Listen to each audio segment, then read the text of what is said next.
Listen to me. Some of you walked into 2026 carrying dreams that are bigger than your circle, visions that are louder than your critics, and purpose that scares the very people who smile in your face. And because of that, the noise got louder, the opinions got heavier, the distractions got shinier. But I didn't come to entertain you today. I came to wake you up, because the enemy of your future is not failure, it's focus loss. You keep listening to everybody's voice, you'll never hear God's instructions for your life. If you keep reacting to every comment, you'll never respond to your calling. Some of you are so busy answering critics that you've stopped building purpose. Hear me clearly today. You don't grow by arguing with noise. You grow by committing to focus. This year, 2026, is not about proving them wrong. It's about becoming so disciplined, so focused, so consistent that their opinions don't even qualify for your attention anymore. Tell your neighbor or say it out loud, I'm focusing on my growth, not the noise. Let me tell you something. The moment you decide to step into your purpose, the moment you decide to grow beyond comfort, the moment you stop shrinking so others can feel safe around you, the noise will show up. Don't be surprised by it. Don't be offended by it. Don't be discouraged by it. The noise is not a sign that you're doing something wrong. The noise is confirmation that you're doing something right. See, nobody throws stones at an empty tree. People don't criticize what doesn't matter. They don't gossip about what has no impact. They don't try to tear down what isn't rising. The very fact that your name is being mentioned, your moves are being questioned, your decisions are being discussed, means you are becoming visible, and visibility always attracts voices, some supportive, some skeptical, and some straight up jealous.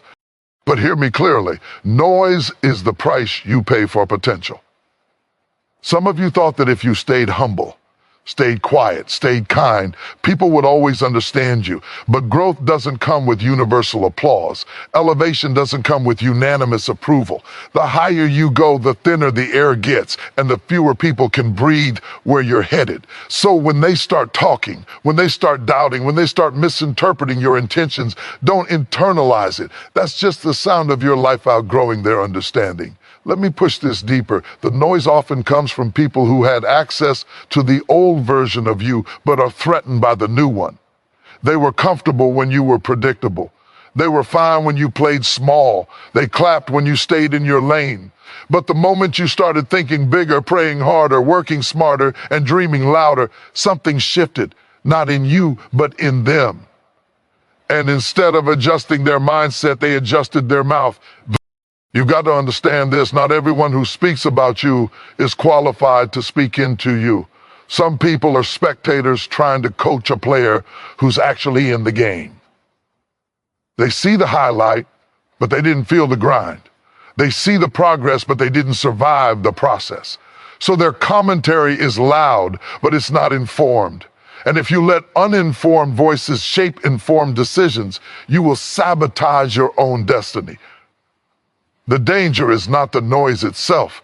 The danger is when you start believing it, when you start replaying it, when you start adjusting your pace, your purpose, your personality, just to quiet people who were never assigned to guide you. You were not called to be understood by everyone. You were called to be obedient to your growth. And obedience often sounds like silence while people talk. There will be seasons where the noise hits you when you're already tired, when you're already stretched, when you're already questioning yourself. And that's when it feels personal. That's when it hurts. That's when you're tempted to defend yourself, explain yourself, or pull back. But hear me, every time you shrink to avoid criticism, you delay your calling. Growth demands courage, and courage demands that you keep moving even when the commentary is uncomfortable. Some of the loudest critics will never build what you're building. They'll never risk what you're risking. They'll never attempt what you're attempting. It's easy to talk from the sidelines. It's easy to judge from a distance. But you didn't come this far to be guided by opinions. You came this far because of vision. And vision requires focus, not feedback from insecure voices. So when the noise rises, don't panic. When the whispers turn into conversations, don't retreat. When the conversations turn into opinions, don't quit. Let the noise remind you that you are in motion. Let it remind you that something in your life is shifting. Let it remind you that your potential is loud enough to disturb comfortable people.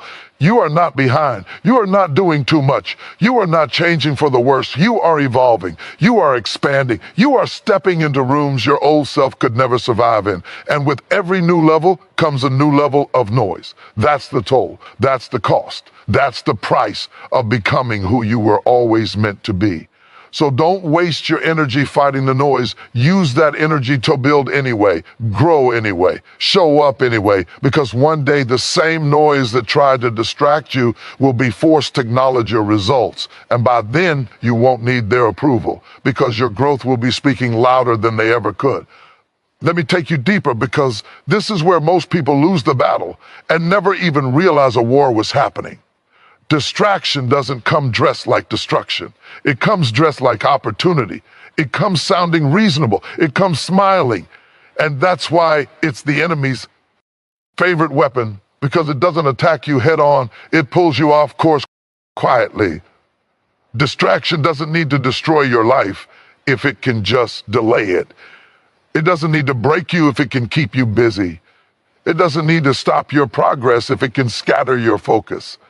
That's why some of you aren't failing. You're just everywhere. You're moving but not advancing. You're active but not effective. You're busy but you're not building anything that lasts. Hear me clearly. The enemy knows he can't cancel your calling. That assignment was spoken before you were born. What he can do is keep you so distracted that you never finish what you start. Half-built dreams, half-healed wounds, half-disciplined habits, half-committed faith. And then we wonder why we feel tired all the time. It's because unfinished things drain more energy than hard work ever will. Distraction works best when it feels urgent. Every notification feels important. Every opinion feels necessary. Every trend feels like something you must respond to. And before you know it, your attention, your most valuable asset, is being auctioned off to the loudest voice in the room. You wake up with purpose, but you go to bed exhausted with nothing meaningful completed. That's not because you lack potential. It's because your focus is under attack. The enemy doesn't need to tempt you with bad things. He'll distract you with good things out of season.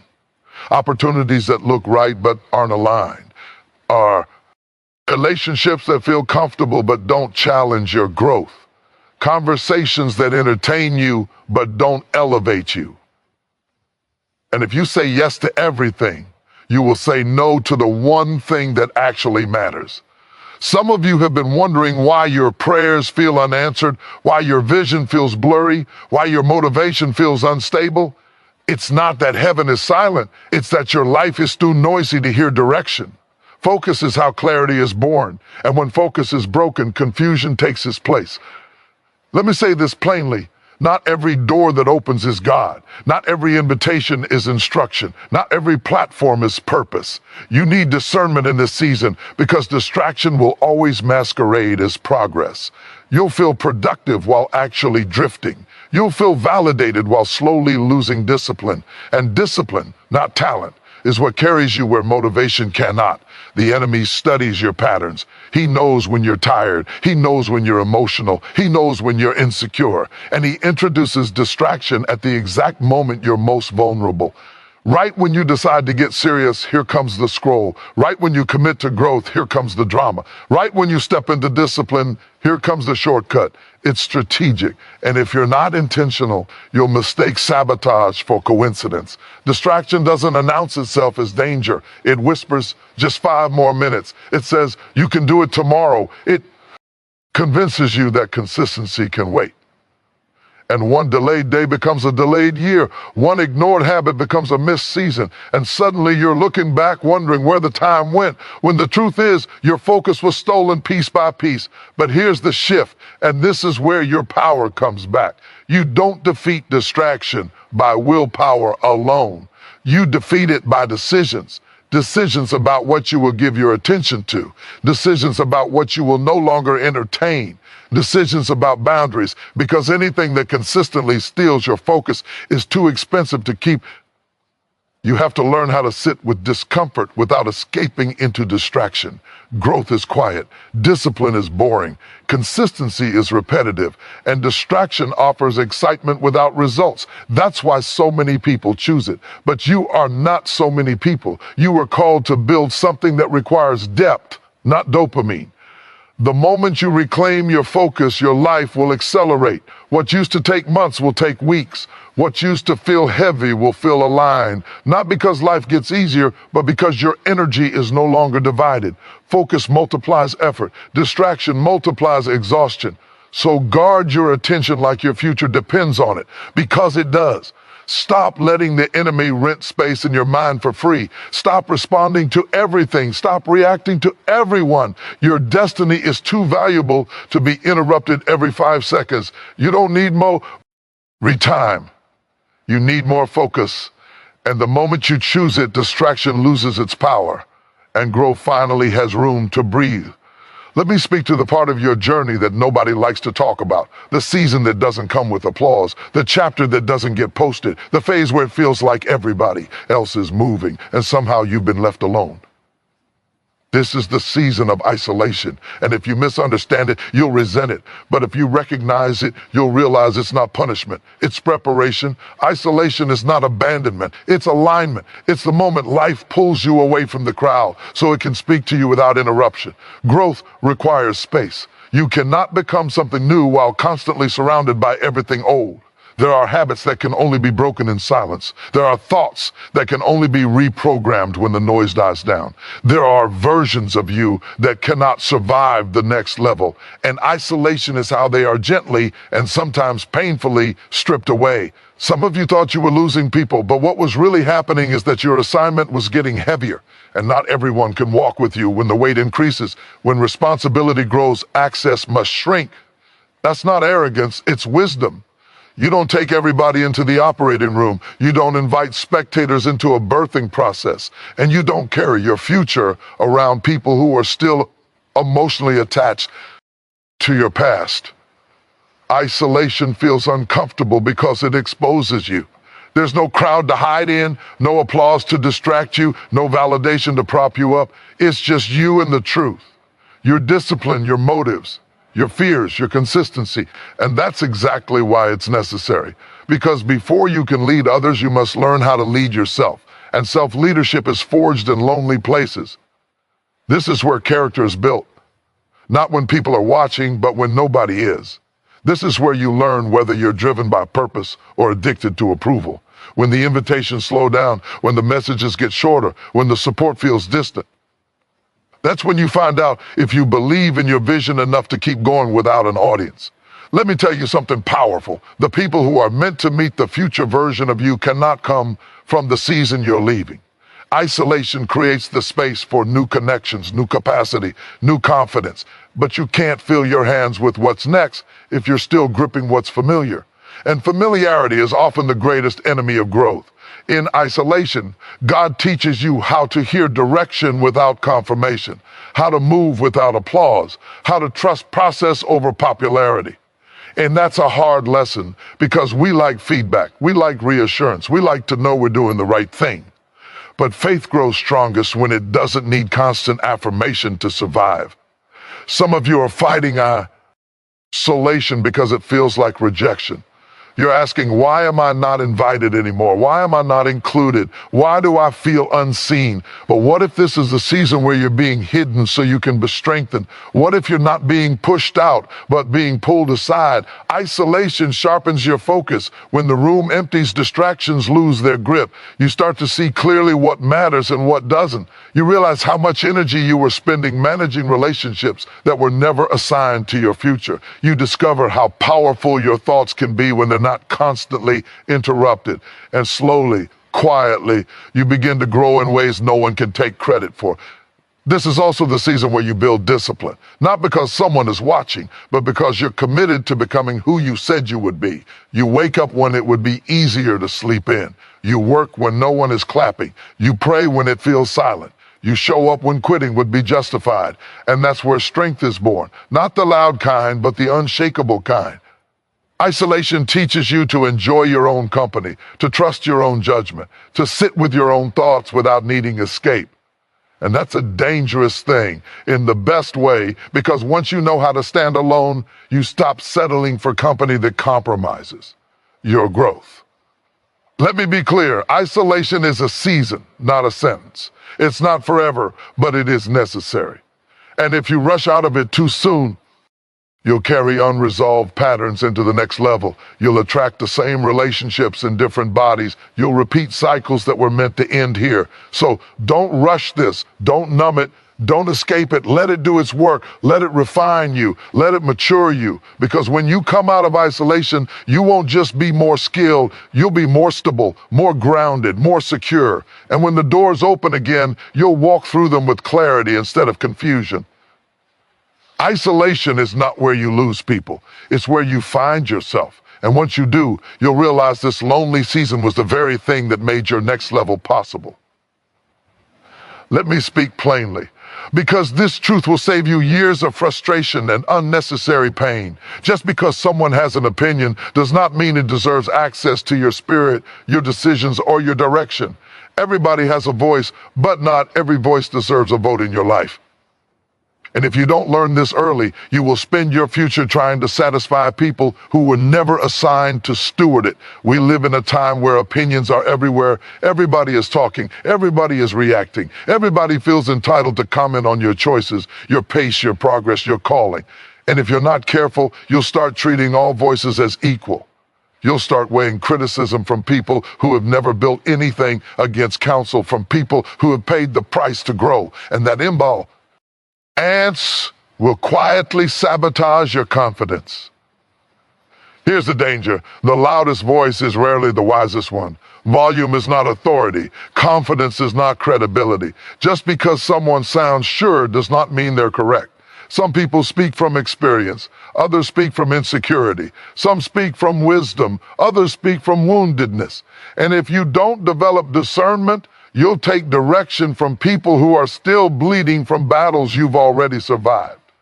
Not every opinion is meant to shape you. Some are meant to test you. Some are meant to distract you. Some are meant to reveal whether you are grounded enough to stand without consensus, because growth requires decision-making, and decision-making requires clarity, and clarity disappears the moment you try to please everyone. Let me say this carefully. Everyone who has access to you should not have influence over you. Access and influence are not the same thing. Some people can watch your life, but they cannot guide it. Some people can hear your story, but they are not qualified to edit it. And the moment you give editorial power to the wrong voices, you lose authorship of your own destiny. Some of you are exhausted because you're carrying opinions that were never yours to hold. You're replaying comments that were spoken casually but landed deeply. You're questioning decisions you were once confident about because someone else projected their fear onto your faith. And now, instead of moving forward, you were stuck explaining yourself, defending yourself, and shrinking yourself just to keep peace.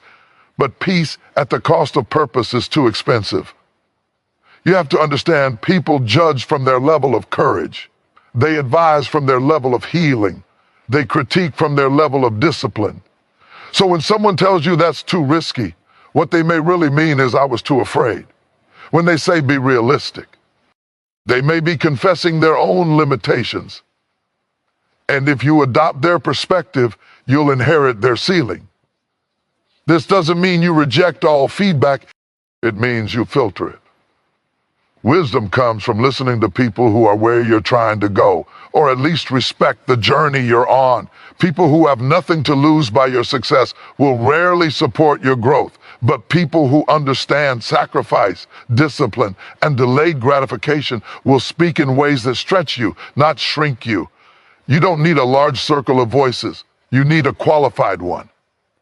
People who will tell you the truth without trying to control you. People who can correct you without competing with you. People who can celebrate you without resenting you. Those voices are rare, and because they're rare, you must protect their weight by not drowning them out with noise. Every season of growth demands that you audit your influences.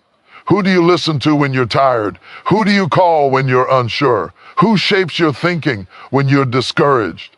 Because in moments of weakness, the wrong voice can sound convincing. And one misaligned voice at the wrong moment can redirect years of effort. Let me push this further.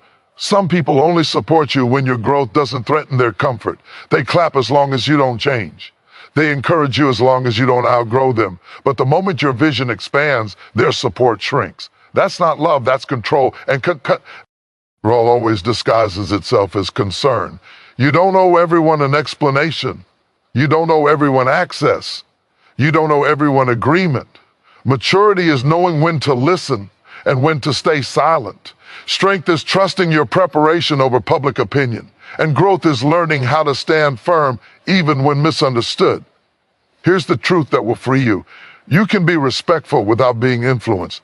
You can be kind without being compliant. You can listen without adjusting your course, because your life is not a group project. Your calling is personal, and the responsibility of becoming who you were meant to be belongs to you, not the crowd. So stop handing out voting power to people who haven't invested in your journey. Stop letting casual opinions carry permanent weight. Protect your vision, guard your direction, and remember this: when it's time to make decisions that shape your future, only the voices aligned with your purpose should be heard. Everyone else can talk, but they don't get a vote. Let me slow this down, because this is where real transformation happens. Focus is not just a productivity trick. It's not just time management. It's not just discipline for ambitious people. Focus is a spiritual discipline. And when you treat it casually, you weaken your future without even realizing it. What you consistently give your attention to is what you give authority to. Your thoughts follow your focus. Your emotions follow your thoughts. And your actions follow your emotions. So if your focus is scattered, your life will be scattered. If your focus is shallow, your growth will be shallow. But when your focus is intentional, your life begins to align in ways that feel almost supernatural. We underestimate how powerful attention really is. We think power lives in talent, connections, or resources. But attention is the gatekeeper of all three. You can have gifts and never develop them if your focus is divided. You can have opportunity and still miss it if your attention is elsewhere. Focus is how potential becomes progress. Spiritually, focus is how you learn to hear direction. You cannot receive clarity while constantly consuming noise. You cannot discern purpose while entertaining distraction. There is a reason every meaningful breakthrough in life requires stillness, silence, and separation. Not because noise is evil, but because clarity is quiet. Some of you are asking for answers while refusing to sit still long enough to receive them. You pray, but your mind is racing. You plan, but your habits are inconsistent. You say you want growth, but your attention is constantly being pulled by things that don't serve your future. And then you wonder why you feel disconnected. It's not that direction is missing, it's that focus is fractured. Focus is discipline because it requires saying no repeatedly. No to comfort, no to convenience, no to constant entertainment. And that's hard because the world is designed to compete for your attention. Everything is fighting to be seen, heard, clicked, and consumed. And if you don't decide in advance what deserves your attention, something else will decide for you. There is nothing neutral about what you focus on. Whatever you stare at long enough will shape you. If you focus on fear, fear will grow. If you focus on offense, bitterness will deepen. If you focus on comparison, insecurity will multiply. But if you focus on growth, learning, discipline, and purpose, strength begins to rise in places you didn't even know were weak.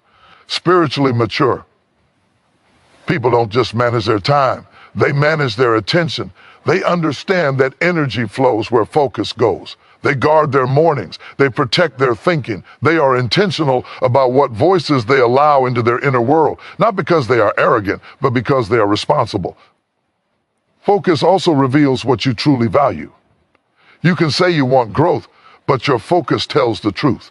You can say you want peace, but your attention exposes your priorities. Your focus is a mirror. It reflects what really matters to you, not what you say matters. And this is where it gets uncomfortable, because discipline means choosing alignment over impulse. It means doing what matters, even when you don't feel like it. It means staying committed when motivation fades. And spiritually, that's maturity. That's obedience. That's trust in process over pleasure. Focus requires training. You don't wake up one day with it mastered. You build it the same way you build strength, through repetition, through structure, through boundaries, through routine. You train your mind to stay present. You train your spirit to resist distraction. You train your habits to support the future you're praying for. Some of you want a breakthrough, but what you really need is consistency. Some of you want clarity, but what you really need is focus. Because clarity comes after commitment, not before it. When you commit your attention to something meaningful, understanding begins to follow. Let me tell you something powerful. The enemy is not afraid of your dreams. He's afraid of your focus. Because a focused person becomes dangerous in the best way. A focused person doesn't quit easily. A focused person doesn't panic when things are slow. A focused person doesn't chase every trend. They build, they stay, they endure. And when focus becomes spiritual discipline, your life stops being reactive. You stop moving based on emotion. You stop being pulled by every opinion. You stop living in survival mode. Instead, you begin to move with intention, with direction, with peace. You don't need to do more. You need to concentrate more. You don't need more inspiration. You need alignment. And that alignment begins the moment you decide that your attention is sacred, that your focus is not up for grabs, that your mind, your energy, and your time will be invested, not wasted. When you discipline your focus, you create speed. ACE for growth. When you guard your attention, you protect your future. And when focus becomes a spiritual practice, your life starts to move with purpose instead of pressure. Let me free you from a habit that has drained more energy, delayed more progress, and stolen more peace than most people realize. You don't need to explain yourself to everyone. In fact, the more you explain, the more power you give away. And if you don't learn when to stop talking, you'll spend your life trying to convince people who have already decided not to understand you. Explaining yourself feels productive, but most of the time it's rooted in insecurity, not clarity. It comes from the desire to be seen as reasonable, to be perceived as good, to be understood. But here's the truth. People who want to misunderstand you don't need more information. They need control. And no amount of explanation will satisfy someone who is committed to misinterpreting your intentions. Every explanation is an invitation for debate, an invitation for critique, an invitation for people to weigh in on decisions that were never theirs to make. When you explain too much, you give people the illusion that they are part of the decision-making process, and then you're shocked when they start trying to manage your life. You have to understand this. Not everyone is asking questions because they want clarity. Some are fishing for access. Some are gathering information to form opinions. Some are looking for leverage. And the more you talk, the more material you give them to work with. Maturity is knowing when silence is more powerful than speech. Strength is being secure enough to let your actions speak for you. Growth is realizing that your future does not require universal approval. It requires consistent execution. There are seasons where explaining yourself is necessary, when trust is being built, when leadership requires transparency, when relationships are healthy and reciprocal. But when explanation becomes a defense mechanism, it turns into a trap. You start explaining your boundaries, explaining your pace, explaining your priorities, and slowly, without realizing it, you start negotiating with people who were never meant to have authority over your direction. Let me say this clearly. You don't owe everyone a reason. You don't owe everyone context. You don't owe everyone access to your process. Some people are only comfortable when they can monitor your movements. And when you stop explaining, it unsettles them, not because you're wrong, but because they've lost control.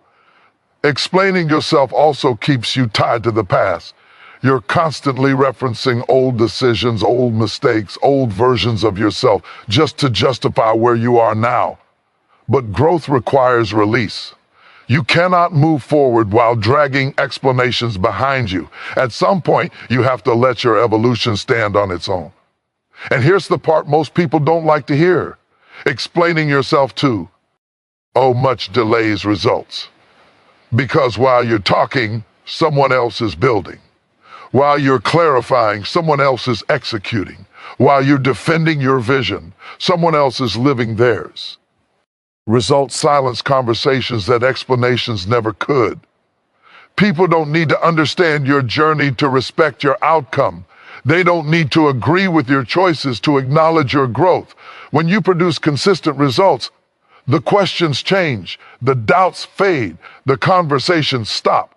Not because people suddenly became supportive, but because success speaks a language that needs no translation. There is also a spiritual cost to over-explaining. It keeps you anxious, hyper-aware, always checking how you're being perceived, and that mental noise disrupts focus. You start making decisions based on optics instead of obedience, on approval instead of alignment. And the moment you start living for perception, you abandon purpose. You will reach a level of maturity where you realize silence is not weakness, it's wisdom. You don't need to correct every rumor. You don't need to respond to every accusation. You don't need to clarify every misunderstanding. Some battles are won by refusing to fight them. Let people be confused. Let them assume. Let them talk. Your responsibility is not to manage their thoughts. It's to steward your calling. And the more you grow, the fewer explanations you'll need. Not because people stop talking, but because you stop listening. This doesn't mean you become cold or arrogant. It means you become grounded, secure, rooted in who you are and where you're going. When you know your direction, you don't need validation. When you trust your process, you don't need approval. When you're committed to growth, you don't need to convince anyone. The day you stop explaining yourself is the day you reclaim your energy, your time, your peace. That energy can finally be redirected into building, learning, creating, and growing. And over time, your consistency will say everything your explanations never could. So let your work talk, let your discipline speak, let your progress answer the questions, because in the end, the loudest response to doubt is not an argument. It's a life that keeps moving forward without apology. Let me tell you the truth that separates people who rise from people who react. You don't silence critics by confronting them. You don't outgrow doubt by debating it. You don't prove anything by clapping back. Consistency silences critics, not arguments, not explanations, not emotional responses. Consistency. Most people think the best response to criticism is a reply, a post, a speech, a moment where they finally get to say what they've been holding in. But every time you respond emotionally, you confirm that the criticism had power over you. You elevate voices that were never meant to matter, and you end up fighting battles that don't move you forward at all. Critics feed on reaction. They thrive on attent. Ion. They gain energy when you pause your progress to acknowledge them. And the moment you stop reacting and start repeating your discipline, they lose relevance. Because consistency doesn't entertain distraction. It ignores it. Here's the reality. People will always have something to say when they don't understand the process you're committed to. They see results without seeing repetition. They see progress without seeing persistence. They see the moment, but they miss the months. And instead of asking how you did it, they question why you're doing it. Criticism often comes early before results are visible. That's the hardest part. When you're still building, when nothing looks impressive yet, when you're showing up day after day with no applause, that's when critics are loudest. Because it's easy to doubt something that hasn't manifested yet. But that's also where consistency does its deepest work. Consistency is boring. It's repetitive. It's quiet. It doesn't come with instant gratification. And that's why so few people stick with it. But consistency compounds. What looks small today becomes undeniable over time. One disciplined day won't change much, but 100 will. And critics don't have patience for long-term growth. They speak early and disappear later. You don't need to prove people wrong. You need to outlast their opinions. Most criticism expires if you don't renew it with attention. People move on. Conversations shift, but your consistency remains. And over time, The same people who doubted you will either go silent or start asking questions. Let me say this clearly. Responding to critics steals time from building results. Every ounce of energy spent on defending yourself is energy taken away from developing your craft, sharpening your discipline, and strengthening your focus. You cannot afford that exchange. Your future is too expensive. There will be moments when criticism hits close, when it comes from people you respect, when it comes from people you thought were rooting for you. And that's where consistency becomes emotional discipline. Showing up anyway, staying committed anyway, not because it feels good, but because it's necessary. Consistency teaches you who you really are, not on your best days, but on your tired ones. Not when you're motivated, but when you're doubting yourself. And as you keep showing up, something shifts internally.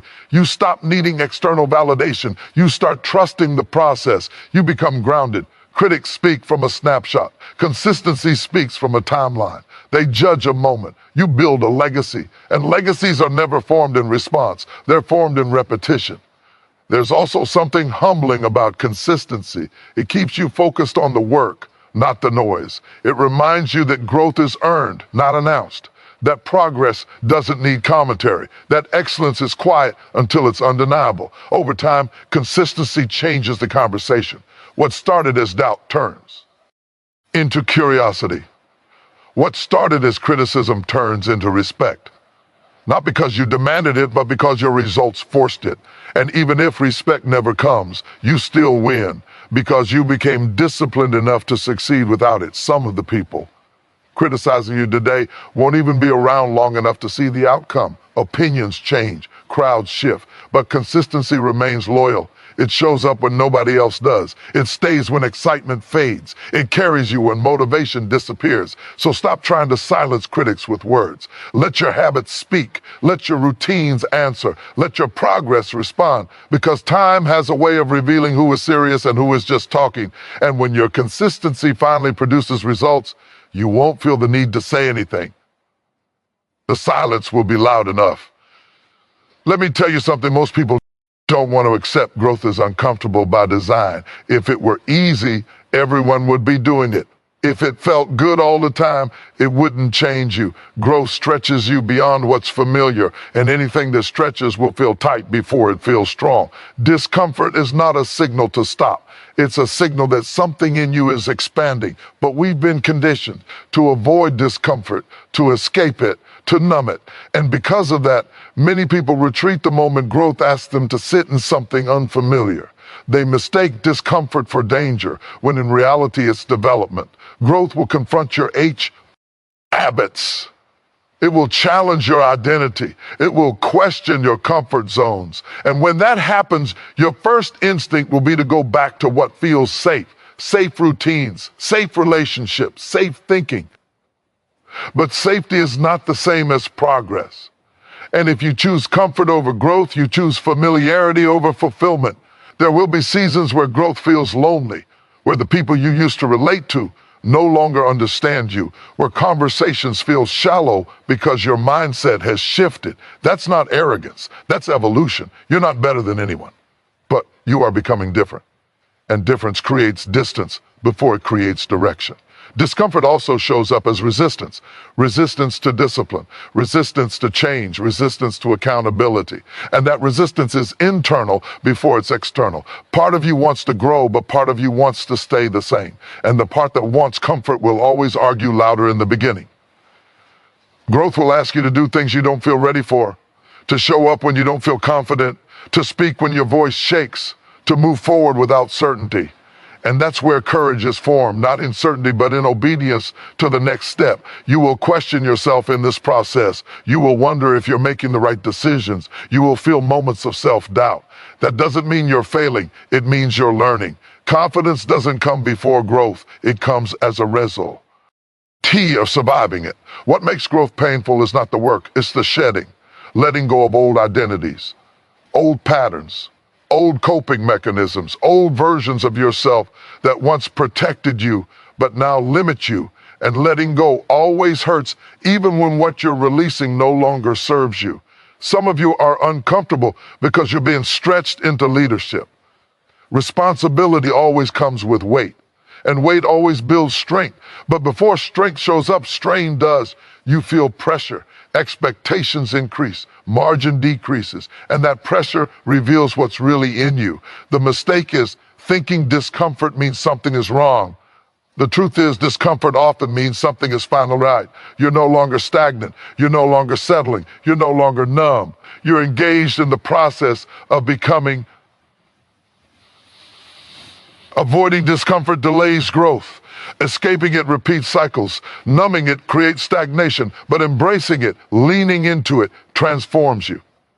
It builds resilience. It builds maturity. It builds depth. There will be days when growth feels heavy, when motivation fades, when progress feels invisible. And those are the days that matter most, because growth is not proven by how you perform when it's easy, but by how you persist when it's hard.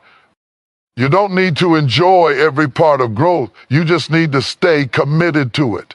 You need to trust that discomfort is temporary, but the results are lasting. What feels awkward now will feel natural later. What feels hard now will feel strong later. Growth will change your priorities. Things you once tolerated will start to irritate you. Things you once chased will start to bore you. That's not loss, that's clarity. Your appetite is changing because your capacity is increasing. And here's the truth most people never realize. Discomfort is often the doorway to the life you've been praying for. The very thing you're asking for requires a version of you that doesn't exist yet. And growth is how that version is formed. So don't run from discomfort. Don't label it as failure. Don't rush the process.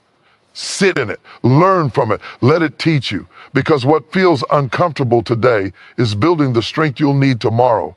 Growth doesn't feel good, but it makes you better. And better is worth the discomfort.